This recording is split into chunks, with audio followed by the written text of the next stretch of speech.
Saudara-saudara, para bapak dan ibu yang berbahagia, dalam kesempatan malam hari ini kita akan mencoba memahami Dharma untuk kehidupan sehari-hari. Karena sesungguhnya Dharma ini memang bukan hanya ditujukan untuk para biku saja, tetapi Dharma ini juga bisa dimanfaatkan oleh semua orang. Baik Anda sebagai pelajar, mahasiswa, pengusaha, perumah tangga, semua dapat memanfaatkan Dharma. Sebenarnya apa prinsip Dharma? Prinsip Dharma sebetulnya gampang, yaitu agar manusia mendapatkan kebahagiaan. Itu prinsip yang sangat sederhana. Kenapa demikian? Karena di dunia ini memang siapa yang kepingin menderita? Orang sakit saja kepingin berobat. Maka orang menderita juga kepingin bahagia. Oleh karena itu, kalau di dalam masyarakat Anda kadang-kadang menemui pandangan, wah, agama Buddha itu agama penderitaan. Sebetulnya itu adalah orang yang keliru memahami ajaran Sang Buddha. Saya katakan keliru karena mereka itu hanya memahami agama Buddha yang katanya 4 kesunyataan mulia, isinya adalah yang pertama, hidup adalah duka. Duka itu sendiri sering diterjemahkan sebagai penderitaan. Sehingga orang dengan mudah mengatakan, karena isi agama Buddha yang pertama adalah hidup itu duka, hidup itu penderitaan, maka seluruh agama Buddha ajarannya adalah menderita. Nah, ini konsep yang keliru. Kenapa? Karena 4 kesunyataan mulia, hidup adalah duka itu adalah yang pertama. Kalau hidup adalah suka, kita nggak usah pusing. Hidup kalau suka tidak usah pusing-pusing beragama. Tetapi karena hidup itu adalah duka, maka marilah kita mencari solusi. Sehingga di dalam Dharma dikatakan, di dalam kesunyatan yang kedua, duka itu ada sebab. Sebabnya keinginannya sendiri. Kemudian yang ketiga, kalau sebabnya ini diatasi, keinginannya ini dikendalikan, timbullah kebahagiaan. Dan yang keempat adalah jalan untuk mencapai pengendalian keinginan, sehingga akhirnya muncul kebahagiaan. Oleh karena itu kalau kita melihat sekarang, agama Buddha yang mengajarkan hidup duka ini diselidiki bahwa ada sebabnya. Kalau sudah ketahuan sebabnya, baru dicari caranya untuk mengatasi penyebab ini sehingga muncullah kebahagiaan. Sehingga kalau orang mengatakan agama Buddha adalah ajaran yang mengajarkan penderitaan, sekarang kita bisa memahami, itu tentu satu konsep yang keliru. Nah, apalagi dikatakan di dalam Anguttara Nikaya, seorang umat Buddha itu bisa mempunyai beberapa hal untuk menumbuhkan, untuk mencapai kebahagiaan. Yang pertama tentu kebahagiaan materi. Di dalam Anguttara Nikaya dijelaskan sekali kebahagiaan materi itu, bahwa seorang umat Buddha boleh punya kekayaan. Ya, seorang umat Buddha boleh punya kekayaan. Jadi Anda malah bukan hanya boleh, mestinya harus kaya. Ya, bukan hanya boleh kaya, harus kaya. Tahu artinya harus kaya? Harus kaya tahu? Apa bedanya boleh kaya dan harus kaya?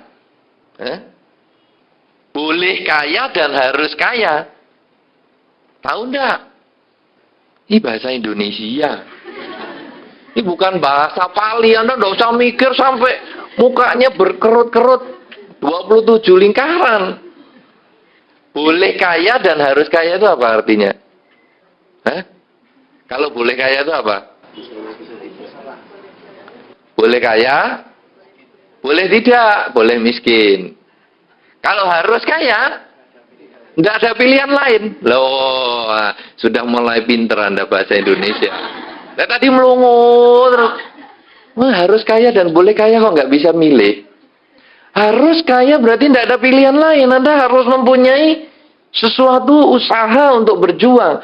Oleh karena itu di dalam Dharma juga disampaikan bagaimana caranya kita itu untuk mencapai kekayaan kita itu.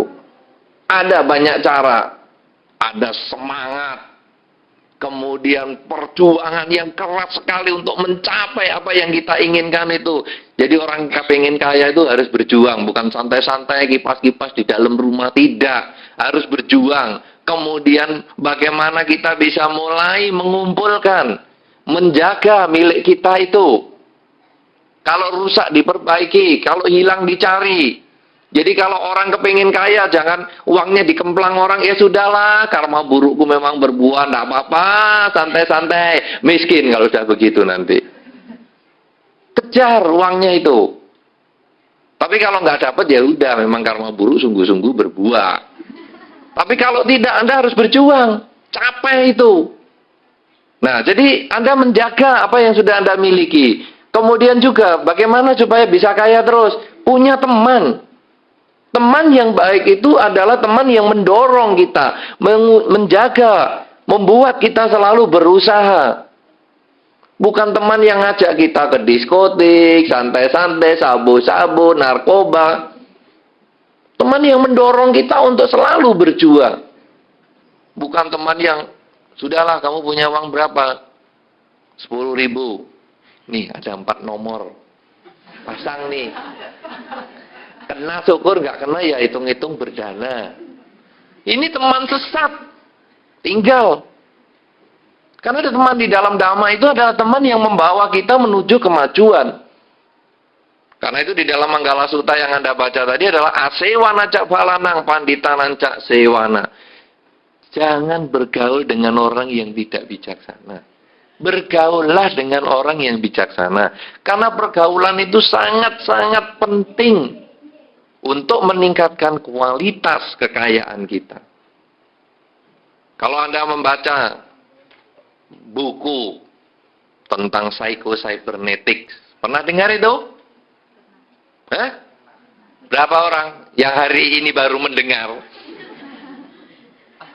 Ya kecuali hari ini maksud saya. Siapa coba yang sebelumnya pernah mendengar psycho-cybernetics? 1 orang aja, 2 orang aja. 3. Padahal ini sudah 2 tahun yang lalu ini. Sudah kuno. Di situ dijelaskan bagaimana seseorang itu bisa meningkatkan kekayaan kalau pergaulannya itu 1 grade di atas kita. Jadi, kalau Anda misalnya saja kerja ikut orang, lulus kerja ikut orang, coba Anda bergaulah dengan orang yang punya warung atau punya toko. 1 grade di atas. Kenapa? Karena kerja ikut orang itu sebetulnya di dalam diagram ilmu modern itu level yang paling rendah. Siapa yang bikin diagram itu? Hah? Robert Kiyosaki. Untung Anda sudah baca. Untung sudah lega saya. Apa bukunya judulnya? Cash flow kuadrat. Aduh pinter. Untung. Aduh. Tapi yang baca ini nampaknya hanya 10 orang ini. Yang belakang opo to gue? Kiyosaki makanan apa itu? Dalam cash flow kuadran itu sudah jelas bahwa orang yang kerja ikut orang itu sebetulnya ya bagus, cuman itu level buruh. Anda cobalah bergaul dengan orang yang punya toko. Jadi Anda itu mulai berpikir, bagaimana ya duit kecil saya puter. Bukan diputer dalam kotak dana sampai segitu besarnya. Ini tadi saya pikir kotak dana atau kotak sampah atau pasir anti kebakaran. Oh, gedenya segitu atau kotak bayi. Karena hari ini musim orang hamil saya lihat. Apa itu? Benar nggak itu? Kotak dana itu? Gedenya luar biasa. Padahal hari kotak segitu gedenya itu kalau uang cuma ribuan. Kalau 100.000 itu sekarang sudah kecil-kecil. Ya tapi oke lah. Ini kan apa? Karena belum bergaul selevel lebih tinggi. Kalau sudah bergaul selevel lebih tinggi, di sini ini disediakan debit card. Pandai Anda sudahlah. Jadi kenapa Anda sudah berpikir itu masih disediakan kotak sekotak gedenya segitu. Bayi saja bisa masuk. Kenapa ide Anda tidak dipakai? Ini kan psycho-cybernetic. Pikiran saya langsung nyambung ke Anda. Nah, jadi Anda bergaul setingkat lebih tinggi. Kenapa? Karena di dalam Dhamma pergaulan itu penting sekali. Sehingga Anda lalu berpikir, gimana ya? Uang 10.000 saya olah bisa menjadi 50.000. Bukan hanya berpikir, saya datang pagi, pulang sore, datang pagi, pulang sore, 1 shift, 2 shift. Ya ini cek log, deadlock, apa clock. Sudah begitu tanda tangan gajian. Masa 15 tahun, 50 tahun cuma itu aja berpikirnya? Kenapa tidak mulai berpikir, aku sekarang punya duit, aku puter nih. Ini kan sudah masuk ke kuadran 2 kan ini? Ya kan? Nah, kuadran 2. Nah, kalau Anda sudah punya warung, coba tanya, berkumpullah kepada orang yang punya perusahaan. Jadi Anda mulai berpikir, masa ya harus aku yang kulaan beli barang? Masa aku yang merki harganya? Masa aku ya senyum-senyum di depan toko terus? Kenapa aku nggak pakai pegawai? Loh, ini kalau udah temannya yang bagus. Sehingga aku bisa mulai jalan-jalan. Pegawai yang jaga toko. Aku bayar mereka. Loh ya keuntungan berkurang, itu logis. Keuntungan berkurang karena bisa jalan-jalan. Kalau keuntungannya bertambah nggak jalan-jalan, apa ya kita mau mati menderita karena pekerjaan? Itu kan akhirnya kita akan berhenti terus. Nah, coba mulai kita bekerja. Nanti kalau sudah ya mulai jadi investor. Nah, itu mulai berpikir ke sana. Artinya apa di sini? Saya tidak membahas itu karena ini bukan topik kita Dhamma di sini. Tapi saya hanya merangkumkan bahwa sebetulnya pergaulan ini penting sekali. Di dalam Dharma sudah disampaikan, kalau daging busuk itu dibungkus daun, daunnya pasti busuk kok baunya. Sedangkan kalau ini dupa tidak bau harum, ini juga dibungkus kertas, kertasnya juga baunya tidak harum. Tapi kalau sekarang ada kayu cendana yang harum baunya, dibungkus kertas, pasti kertasnya wangi. Kemana Anda bergaul? Kemajuan Anda akan meningkat. Makanya Anda bukan hanya boleh kaya secara dharma, harus kaya. Nah, selain Anda punya semangat, punya perjuangan untuk mencapai cita-cita Anda, kemudian Anda bisa mempertahankan, Anda berusaha mencari yang hilang, memperbaiki yang rusak, apa yang sudah Anda dapatkan. Kemudian Anda mempunyai teman, maka untuk mencapai kekayaan yang Anda inginkan sebagai tujuan kebahagiaan yang pertama itu, pengeluaran Anda itu harus seimbang dengan pemasukan.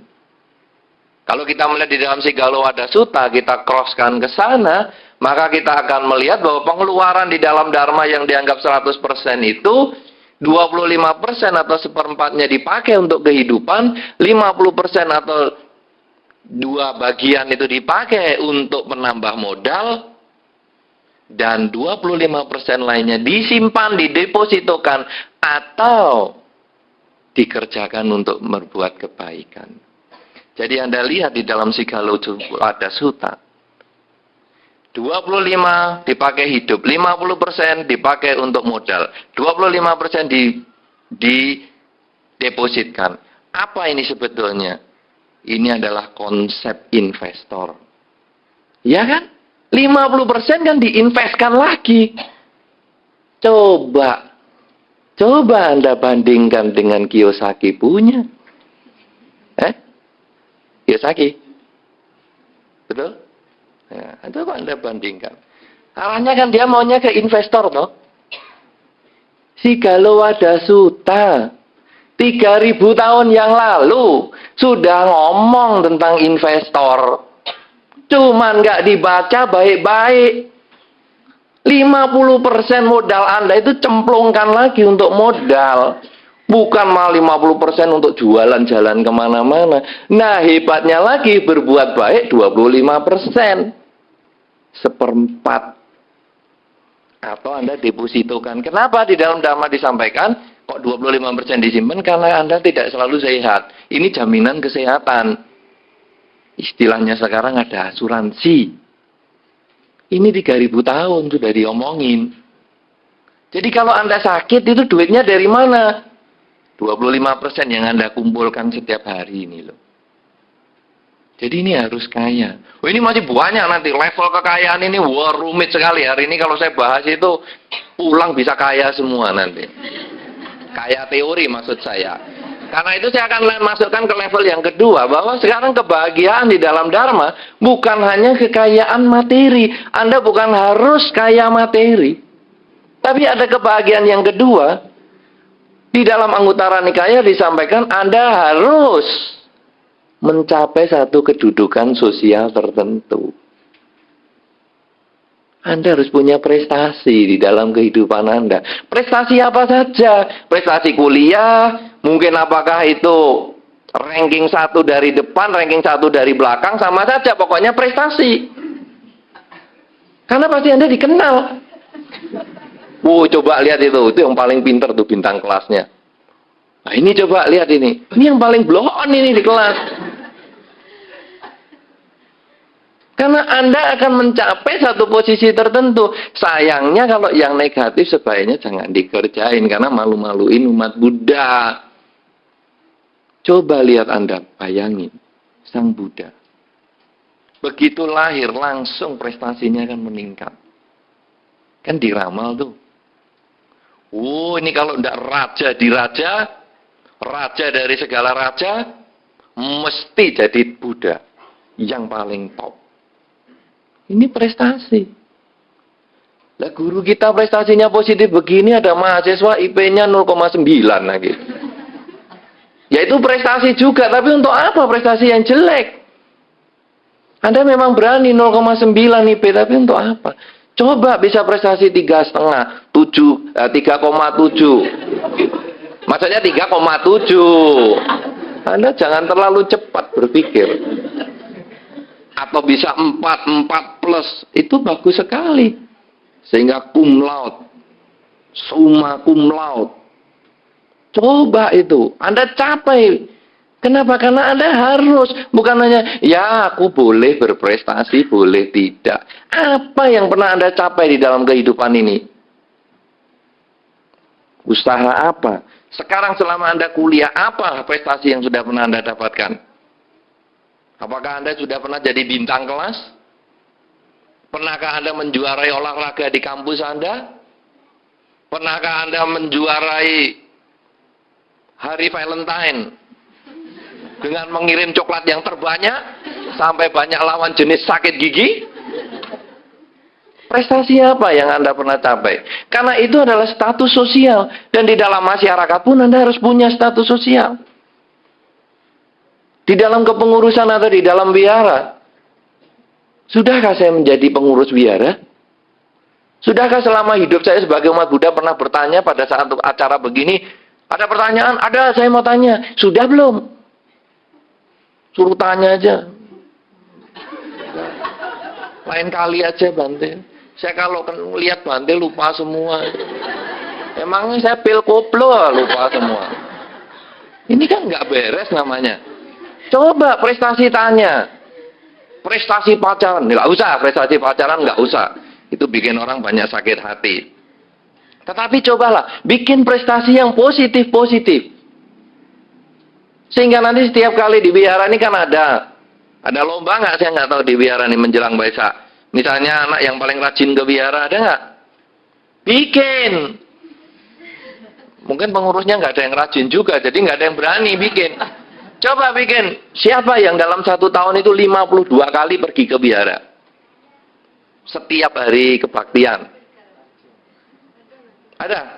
Nah, bikin. Kasih penghargaan. Jangan hanya saya sudah ngomong baru punya ide. Ketinggalan. Harus Anda yang punya ide. Terus selama ini 1 bulan dalam Dhamma, siapa yang paling tiap hari datang? Ada? Siapa itu? Panitia. Bagus. Loh, ada loh panitia nggak tiap hari datang. Ya toh? Ada kan? Ada. Panitia itu males juga ada kok. Ya, jadi itu kalau sekarang ada 1 yang bisa datang tiap hari, bagus. Ada lagi yang lain? Wah, tinggal di sini, nggak usah diomong. Ya kalau tinggal di sini ya tukang parkir juga tiap hari datang. Wah, ini keterlaluan ini. Ya tukang parkir kasih penghargaan lah tiap hari dia. Datang juga tuh 2 orang. Nah, saudara-saudara, jadi Anda harus punya kedudukan sosial. Karena itu Anda harus mulai berpikir. Bukan hanya apa yang aku bisa dapatkan dari wihara. Apa yang aku bisa capai di wihara. Tapi apa yang aku harus bisa tingkatkan. Kualitas diri apa yang aku bisa tingkatkan dalam kehidupan ini. Kadang-kadang orang sering mengeluh kepada saya. Bante, kenapa dalam masyarakat kok saya ini tidak dihargai orang, Bante? Kenapa orang ini kalau melihat saya kok menjelekkan saya, melecehkan saya? Saya jawab. Kamu tidak bisa menuntut orang lain untuk menghargai kamu. Tapi sudahkah kamu meningkatkan kualitas dirimu supaya kamu dihargai mereka? Kalau kamu sudah bisa meningkatkan kualitas dirimu, kamu menjaga sikapmu, kamu menjaga ucapanmu, kamu menjaga perilakumu, kamu mengendalikan pikiranmu, maka kamu otomatis akan dihargai mereka. Tapi kalau kamu sendiri perilakunya rendah, kamu sendiri perilakunya menjengkelkan, kamu sendiri cara berbicaranya tidak menyenangkan, jangan harap orang lain menghargai kita. Kenapa Bante dalam 1 bulan saya putus cinta 3 kali? Jangan tanya kepada orang lain, tapi tanyalah pada diri sendiri. Kenapa saya ditinggalkan? Kualitas apa yang membuat orang jadi tidak bisa meninggalkan saya? Saya harus membuat dia sangat happy bersama saya. Nah, itu Anda juga prestasi, sehingga jangan bingung dalam 1 minggu Anda bisa dapat 3 nanti. Karena Anda penuh kasih sayang, pemancaran meta, perhatian yang membuat orang menjadi sangat senang berdekatan dengan Anda. Kenapa saya dibenci dosen saya? Tidak. Kualitas apa yang membuat saya bisa disayangi dosen saya? Kalau Anda bisa selalu berpikir demikian, maka prestasi Anda akan meningkat dan Anda punya kedudukan sosial, dan itu harus Anda miliki. Kemudian yang ketiga, selain harus punya kekayaan, harus punya kedudukan sosial. Yang ketiga ini tidak terlalu harus, tapi juga perlu panjang umur. Karena harus panjang umur agak sulit. Ya toh? Harus panjang umur ini ada gantungan karmanya sedikit. Jadi kita harus menjaga pikiran supaya kita tenang. Jadi kita ini panjang umurnya. Kenapa demikian? Karena kalau Anda sudah punya kekayaan, Anda sudah punya kedudukan sosial, Anda punya umur panjang, sebetulnya yang paling penting nanti adalah bagaimana Anda menggunakan semua yang Anda miliki. Baik kekayaan maupun potensi, kekuasaan, kedudukan Anda itu untuk mengembangkan kebajikan kepada lingkungan Anda. Jadi bukan hanya aku pokoknya kaya sendiri, udah nggak pusing dengan yang lain. Pokoknya aku kedudukan paling tinggi sedunia. Tetapi Anda tidak mau memperhatikan orang lain, itu juga salah. Justru dengan umur yang panjang ini, menjaga cara berpikir. Nanti saya akan terangkan ini bagaimana menjaga umur yang panjang ini, sehingga membuat Anda akan selalu memberikan manfaat untuk lingkungan dengan apa yang Anda miliki, dengan pangkat yang Anda jabat, Anda akan selalu memberikan manfaat. Sehingga dengan demikian, 3 tujuan tadi sudah tercapai. Tujuan secara materi, maka Anda akan mencapai tujuan yang bukan materi, yaitu tujuan yang keempat, karena Anda selalu menggunakan kekayaan yang Anda miliki. Anda menggunakan pangkat yang Anda dapatkan.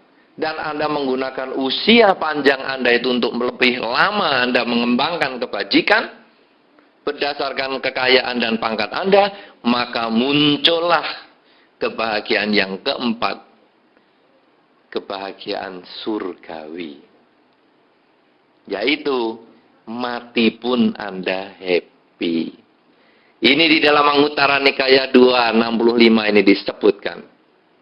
4 hal yang Anda bisa capai di dalam kehidupan ini. Kebahagiaan yang Anda bisa capai di dalam kehidupan ini. Kekayaan, kedudukan sosial, umur panjang, dan mati masuk surga. Jangan kata mati masuk surga, hidup pun serasa di surga. Nah, sekarang bagaimana supaya umur panjang? Ini yang akan kita bahas. Karena ini bertujuan untuk kebahagiaan tadi. Kebahagiaan letaknya bukan pada kekayaan. Anda tentu sudah melihat orang kaya malah stres. Pernah lihat orang kaya stres? Banyak. Bingung. Anda boleh rasakan. Ketika Anda ke wihara pakai sandal jepit dan ke wihara pakai sepatu beli. Tahu nggak sepatu beli ya? Belum ya, mahasiswa kadang belum tahu. Sepatu apa ya? Pokoknya sepatu bagus.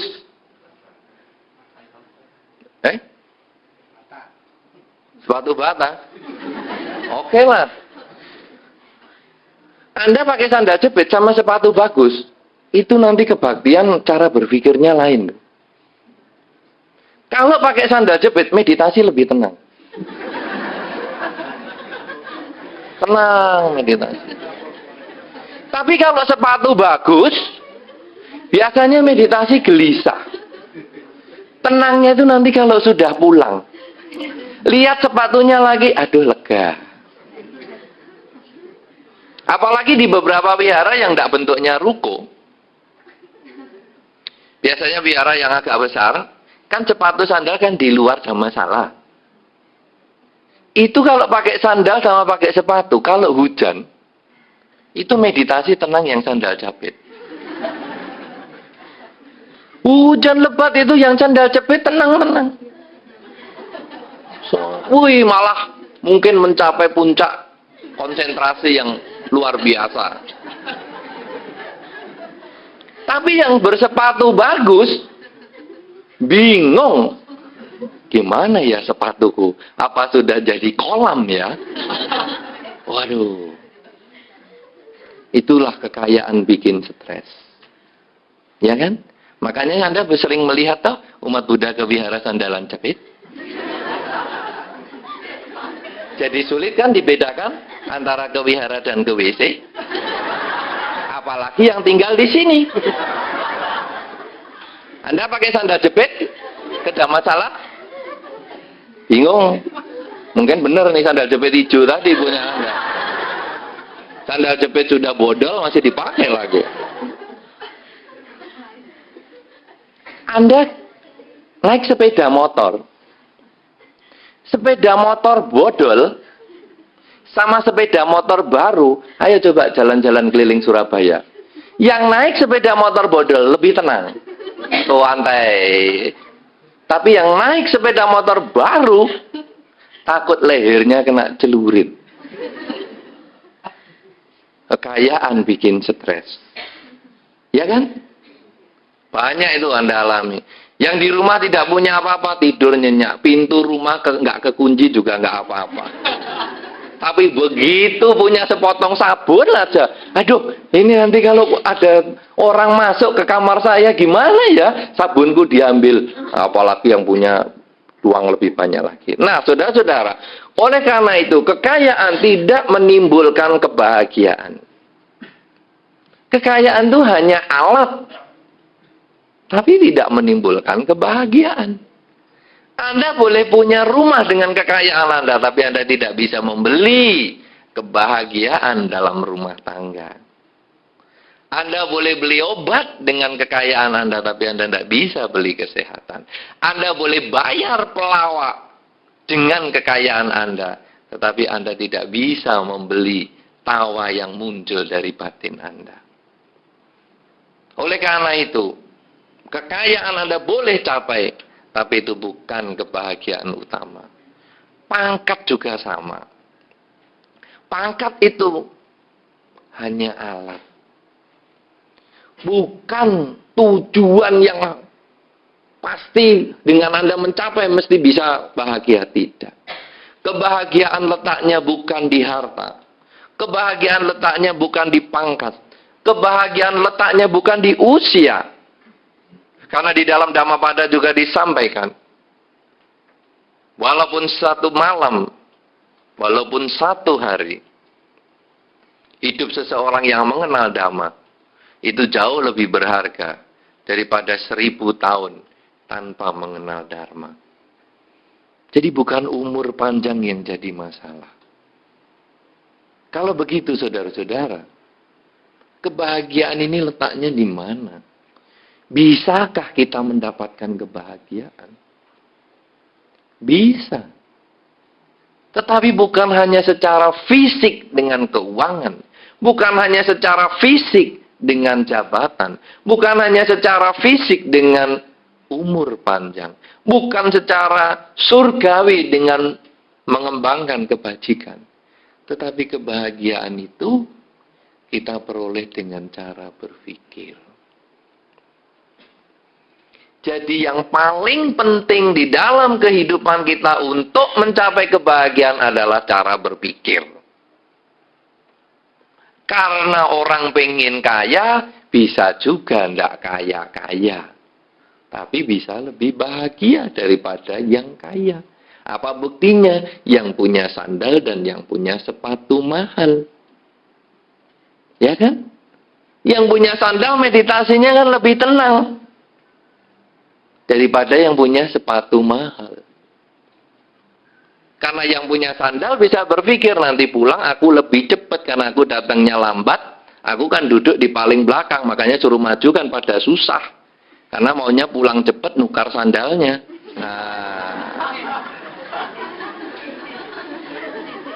Bagi yang pakai sepatu dan duduknya di depan, itu yang paling susah. Karena turun paling belakang, sepatunya tinggal sendal jepit jelek. Nah, saudara-saudara, karena itu sebetulnya yang penting adalah cara berpikir. Bukan kekayaan. Nah, sekarang cara berpikir apa yang bisa menumbuhkan kebahagiaan? Nomor 1, saudara-saudara. Pada saat Anda melakukan suatu perbuatan, jangan pernah Anda bingung dengan tanggapan orang.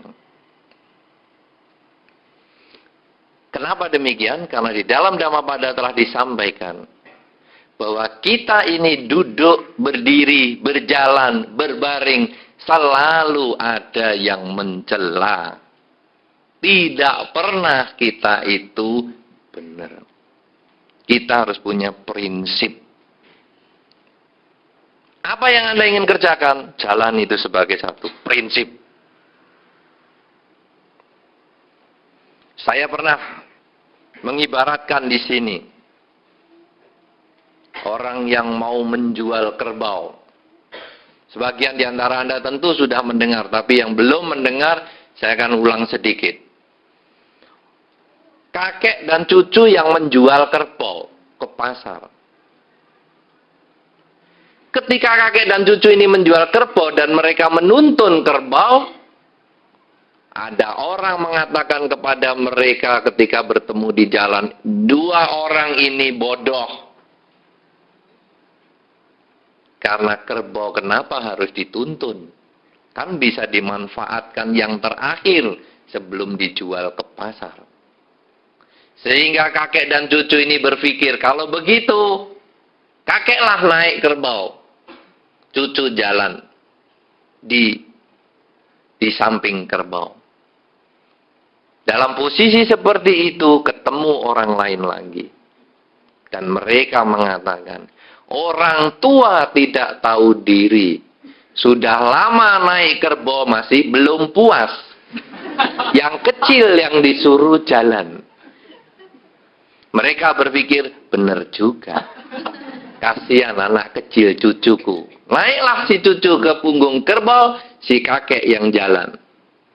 Ketemu orang lain lagi dan dikatakan, anak muda tak tahu aturan. Yang masih kuat duduk di atas kerbau. Yang tua suruh jalan. Mereka serba bingung, hanya 2 orang naik kerbau. Ketemu orang lain lagi, manusia tak berperi kebinatangan. Kerbau sudah kurus dinaiki 2 orang.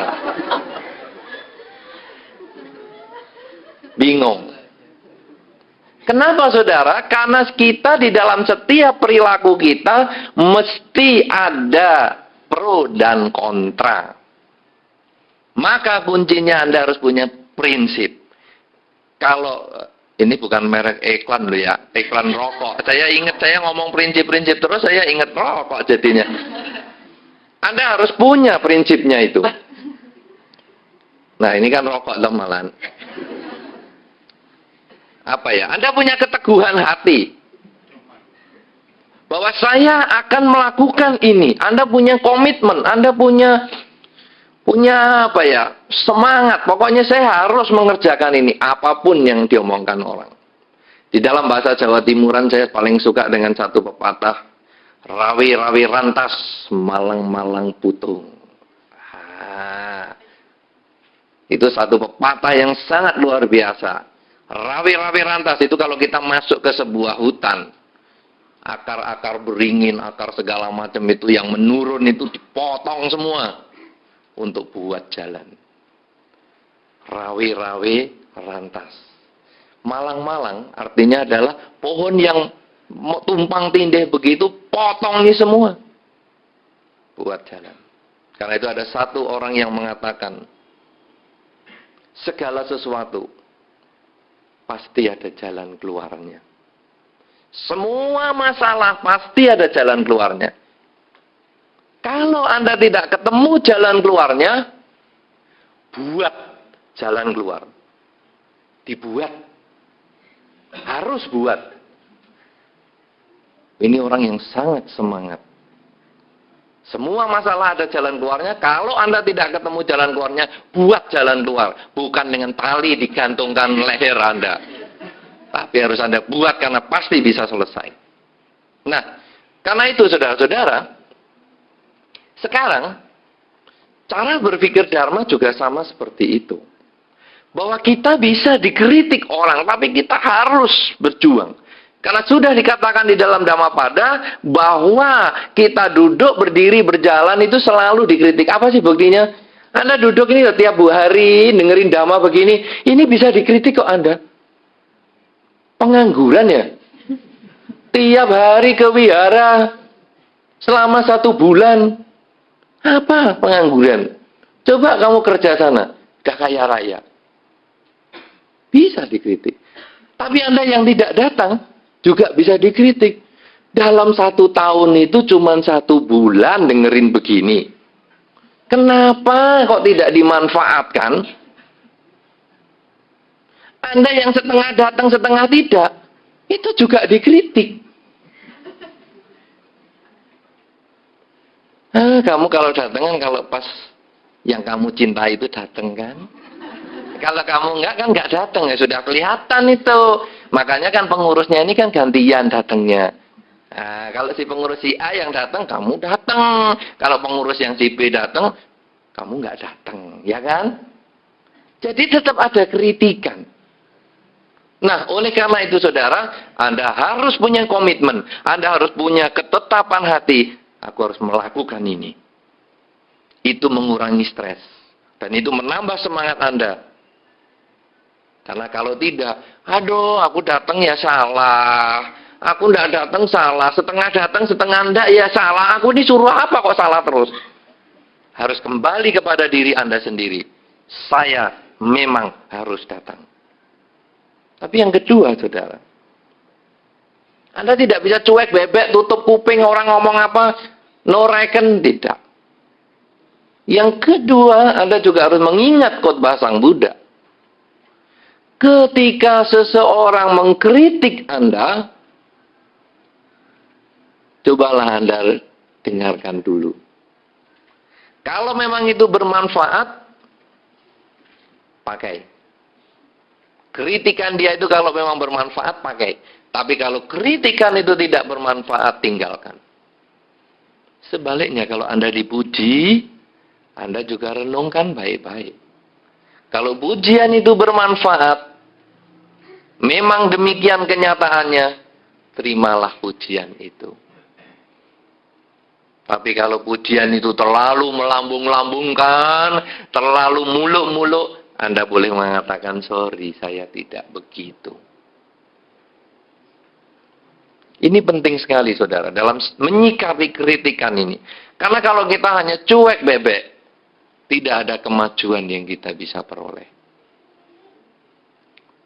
Tapi kalau kita mengevaluasi, misalnya, wah, kamu kok rajin sekali, apa memang kamu tidak bekerja ya, sampai kamu tiap hari bisa ke wihara. Oh, dia kritik toh.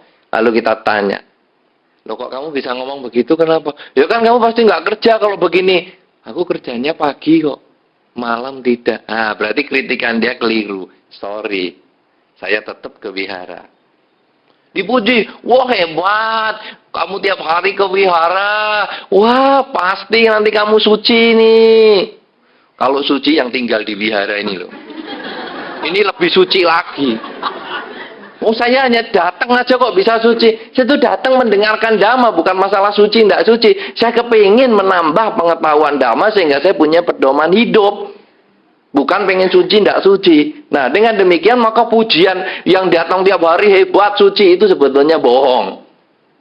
Ya, karena sudah terbukti yang tinggal di sini sudah suci, mandi aja tidak. Nah, oleh karena itu kita bisa buktikan dengan demikian. Ya. Nah, oleh karena itu saudara-saudara, kalau kita bisa selalu menjalani satu kegiatan kita dengan penuh semangat dan punya komitmen, tidak peduli orang kritik apa, tapi kita sudah bisa siap mendengarkan. Kalau bermanfaat kita pakai, tidak bermanfaat kita tinggalkan. Kita sudah punya prinsip hidup sendiri, kita punya komitmen sendiri, maka apa yang akan kita capai pasti bisa tercapai. Karena semua masalah mesti ada jalan keluarnya. Tidak ada jalan keluar, kita buat sendiri. Karena rawe-rawe rantas, malang-malang putung. Kita bisa kerjakan itu seperti Sang Buddha sendiri. Ketika Sang Buddha bertekad dengan posisi bumi spasa mudra seperti saat ini yang Anda lihat pada Buddha Rupang kita ini, dengan tangan berada di tanah, menyentuh tanah, beliau menyatakan tekadnya.